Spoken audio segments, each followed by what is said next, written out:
ಬೆಟ್ಟದ ಹೂವು ಮೂವಿಯಲ್ಲಿ ನೀವು ನೋಡಿರ್ತೀರಾ, ಬಸ್ ಬಂದ್ಬಿಟ್ಟು ಇಲ್ಲಿ ಇಳಿಯೋ ಸೀನು.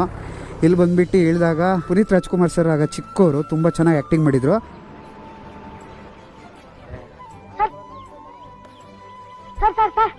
ಈ ಸಾಮಾನೆಲ್ಲ ಎತ್ಕೊಂಬರ್ಲಾ? ಅದೇ ಪೆಡ್ಕೆ ಹಿಂಡಿ ಮತ್ತು ಬುಕ್ಕೆಲ್ಲ ಮಾರ್ತಿದ್ರಲ್ಲ, ಅವ್ರಿಗೆ ತುಂಬ ತಗೋಬೇಕು ಅಂತ ಆಸೆ ಇತ್ತಲ್ಲ ಬುಕ್ಕು, ಅದು ಬಂದ್ಬಿಟ್ಟು ಇಲ್ಲೇ ಮಾರ್ತಿದ್ದು. ಎಷ್ಟಿದೆ ಬೆಲೆ? 10 ರೂಪಾಯಿ ಆಗುತ್ತೆ. ಹಬ್ಬ, 10 ರೂಪಾಯಿ. ಅದ್ರ ಪಕ್ಕದಲ್ಲೇ ಬಂದ್ಬಿಟ್ಟು ಅವ್ರ ಮನೇನೂ ಇದ್ದಿದ್ದು ಇಲ್ಲೇ ಅಂತಾನೂ ಹೇಳ್ತಾರೆ. ಆಗ ಸೆಟ್ ಹಾಕಿದ್ರು.